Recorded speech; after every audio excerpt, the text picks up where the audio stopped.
Today we're gonna whip up a quick and easy baked fish with a crunchy, crispy exterior and an interior that is cooked to absolute perfection. We're also gonna knock out an amazing tartar sauce to go with it, great for weeknight dinners and feeding the fam. So today I'll be working with 2 cod loins. I'm just going to cut those into 3 pieces each.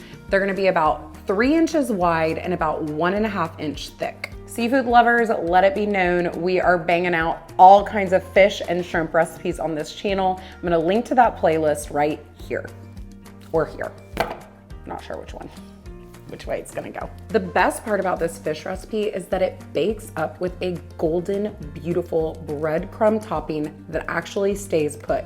Here's how we get it to stick.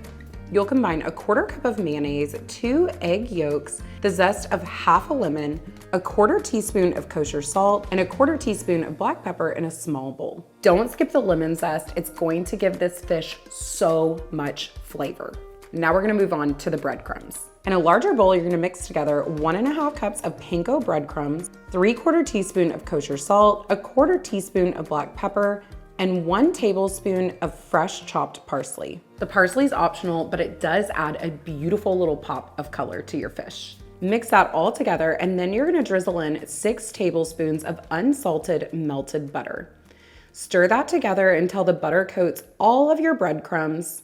And now we're gonna move it back over to the fish. Take your fish and you're gonna dip each piece in that wet mix. This wet mix is really clingy, so you may find that you need to wipe the fish on the sides of the bowl to make sure that you have enough wet mix to go around for the rest of the fish. And when we're adding that breadcrumb coating to the fish, you wanna be slightly aggressive. You really wanna make sure that you get that fish completely coated in those breadcrumbs.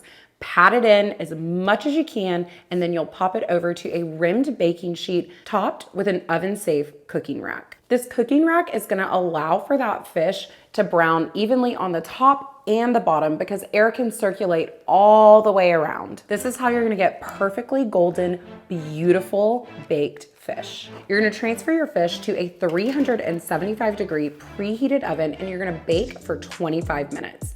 While that fish is in the oven, let's whip up that quick, easy, and oh so delicious tartar sauce. You'll add 1 cup of mayonnaise, the juice of half a lemon, 1/3 cup of chopped pickles, 1 tablespoon of chopped parsley, about 2 tablespoons of chopped capers that have been rinsed,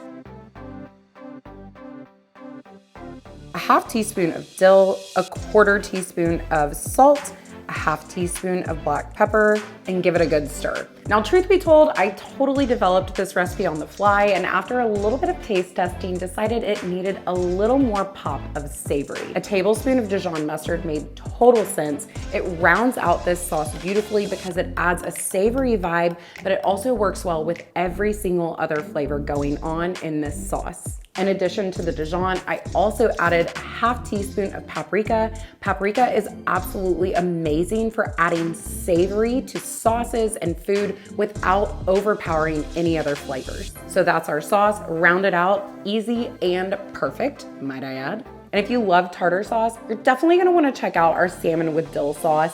It's so easy to make and such a crowd pleaser. Let's check on our fish. After the bake time is up, your fish should register right around 145 degrees Fahrenheit. To serve it, I like to pop it on a plate, maybe add a little broccoli on the side. We have an amazing shells and cheese recipe on this channel. It's kid-friendly and so yummy. To finish it off, pop some lemon wedges down on the plate, spoon that tartar sauce right over, and dig in.